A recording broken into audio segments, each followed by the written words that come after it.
ये हमारे मैं भी बाल काल से सुनता आ रहा हूँ कि चतरा में कुछ ऐसी चीजें हैं। सब चीज तो थोड़ी अजूबा ही हो रहा है। जैसे देश की आजादी के बाद कभी सांसद चतरा का नहीं बना था, तो आपके कारण से मैं बन गया, वो भी अजूबा हो गया।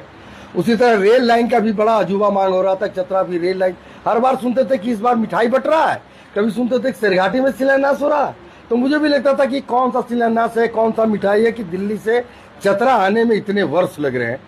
लेकिन इस बार जो भारत सरकार ने गजट किया है, लिस्टिंग किया है, जो एकदम नोटिफिकेशन किया है, उसमें स्पष्ट है कि चतरा और गया का रेल लाइन का अधिसूचना जारी हो गया।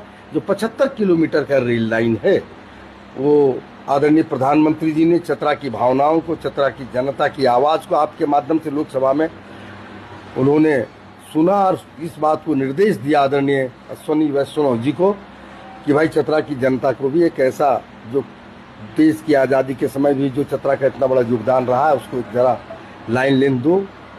और मुझे लगता है कि चतरा का गजट हुआ और मुझे लगता है कि अगले महीने टेंडर की प्रक्रिया में डीपीआर लगभग तैयार हो चुका है। मेरी जो जानकारी रेल मंत्री के ओएसडी से मैं जब दिल्ली से चला था तो मेरी बात हो रही थी, अगले 5 तारीख या 7 तारीख को टेंडर की प्रक्रिया भी प्रारंभ डीपीआर बनकर के हो जाएगा। और ये बहुत बड़ी चतरा का सौभाग्य है, चतरा की जनता का ये है कि एक बड़ा कार्य हुआ है। और ऐसे मेरे लोकसभा क्षेत्र का ये दूसरा बड़ा कार्य है।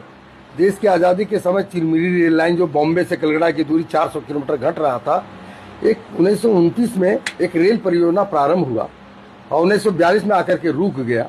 सेकेंड वर्ल्ड वॉर के समय वो अब तक पड़ा हुआ था, वो भी चिरमिरी रेल लाइन अधिसूचना जारी हो गया, वो भी प्रारंभ हो गया कार्य, मतलब कि वो टेंडर प्रक्रिया डीपीआर बनने का। तो मुझे लगता है दो मेरे लोकसभा क्षेत्र के सौभाग्य के लिए हुआ और चतरा के लिए चतरा रेल लाइन का ये सौगात मिला है। और मुझे लगता है कि सभी का दया आशीर्वाद रहा था। निकट भविष्य में सारी प्रक्रिया में मैं दूर बाधा करने का प्रयास करूंगा ताकि वो जल्दी से जल्दी धरातल उतर सके।